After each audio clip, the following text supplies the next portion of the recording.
There we go. There we go. Morning, We everyone. are. Good morning. Happy Monday. Oh, Thanks for joining us, Mike. So, Thanks for guys, having we me. brought Michael. You are actually what's NAF now? Let's remind everyone your new company. NAF, the acronym stands for New American Funding, Okay. and I'm in Lansdale, PA. Most people haven't heard of New American Funding or NAF because the only branch we had in Pennsylvania was in Lancaster. So our team moved over to New American Funding, and really our whole division, a whole new Northeast division, represents about $1 billion in production. And we moved over here in July, and we're excited to be here. Well, we are glad we've had you on our little show in the past, and we're going to have you wrap up some stuff for us after we go through the numbers and talk about what happened this past week. So, new active listings. They're up. That's good news. Yep. So 521 this week from 467. So we gained some listings. That's cool. Now, let's remind everyone that this is any type of home in Bucks, Montgomery, Northampton, Lehigh, and Berks County. So this is the 5-county area. Yep. Coming soon, we have 87 this week versus 92 last week. Under contracts, we have a little less. So 553 this week from 588 last week. And then back on markets, we have 55 this week versus 65 last week. Price reductions are pretty much flat from the 2 weeks. Okay. And then this, again, 2,582 available listings this week versus 2,500 last week. So if we take a look at the under contracts being a little less and the available being a little more, we might soon next week see price reductions because some of those houses that are still there are now waiting to go under contract. A little teaser for next week. There we go. What will we find? So, Mike, we wanted to bring you in and talk about mortgage rates because, you know, the talk of it going to 8% and the panic and everything else. You have a rate presentation that we're going to just pull up real quickly for you and let you tell us when you want to move forward. Yeah, well, thanks for having me on. And I love the timing of this. I think there's been 7 or 8 other lenders since the last time I was on this, and you picked me to do rates. So thanks for the non-softball topic here. So look, rates are up, and we're going to touch on what that means for the average consumer. The sky isn't falling. It's something to be concerned about, but it's certainly not the end of the world. I'll touch on some of these slides. This is what lenders look at on a daily basis. It's the mortgage-backed securities market.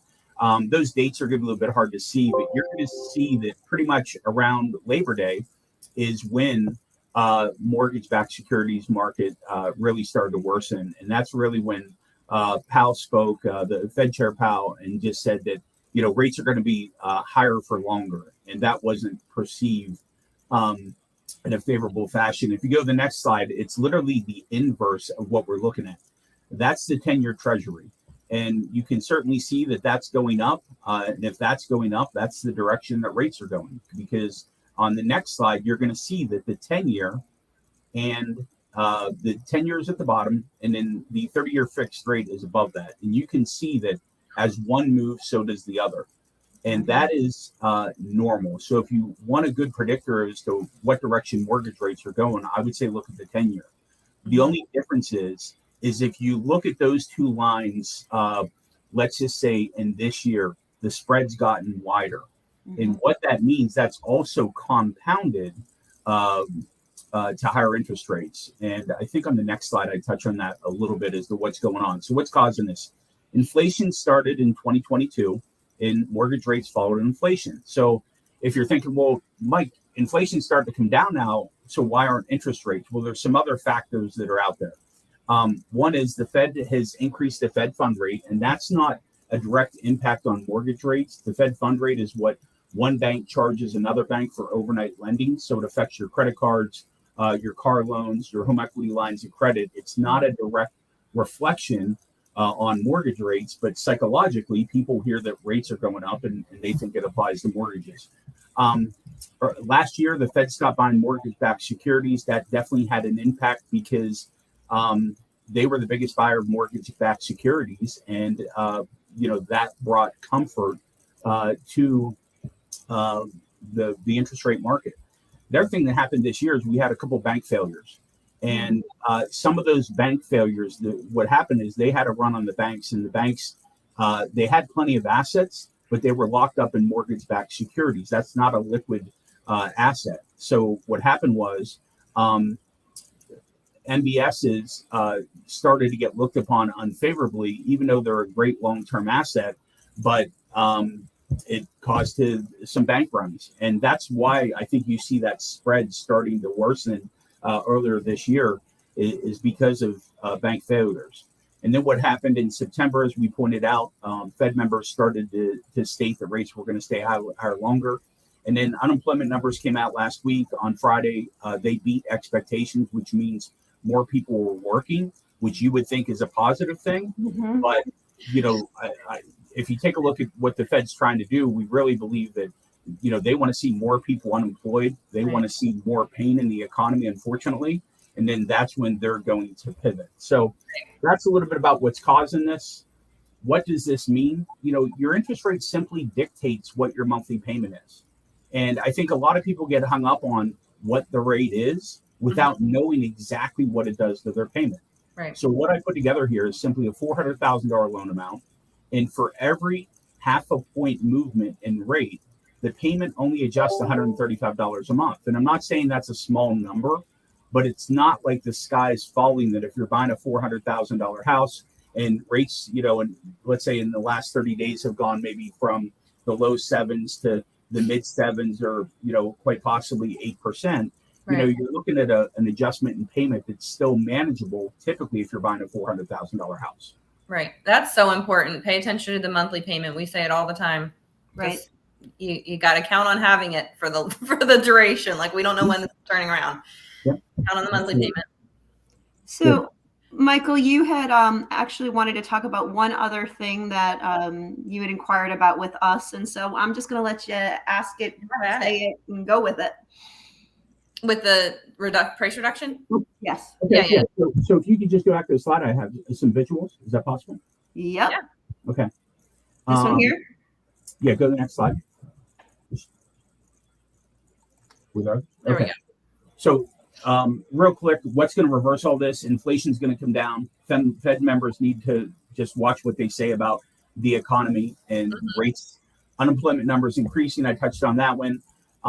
A breakout of those charts that we showed to you at the beginning, if we break out of some of those levels, that's really where you'll start to see an improvement of rates, and you'll see it happen very quickly. In the Fed pivot, pivot is simply them finally announcing rate reductions. Now, that's not going to happen until next year. And the Fed overnight could really change where mortgage rates are if they started to go back to buying mortgage-backed securities. We don't expect that to happen, but that would be instant relief to mortgage rates. So what can buyers do today? One, I think the number one thing on there is talk with their team. And the team is the lender, the realtor, and the borrower all being on the same page. You know, if somebody is pre-approved to buy a house and they haven't gone back and talked to their lender in 30 or 40 days, they need to do that to make sure their affordability is still where they think it is with the increase of rates. Right. Take a look at their budget. Are there ways that they could free up available cash, maybe pay off a car or pay down consumer debt just to free up money to adjust for a higher mortgage? FICO scores are so important right now that we have technology where we can improve somebody's credit score or give them guidance that, hey, if you do these three things, here's where your score is going to be at within a week or two. And here's what that's going to mean for your mortgage rate. That's super important. Look at different down payment amounts. A lot of people want to put 20% down because that's what mom and dad say. But what they don't realize is they pay a slightly higher rate if they put 20% down.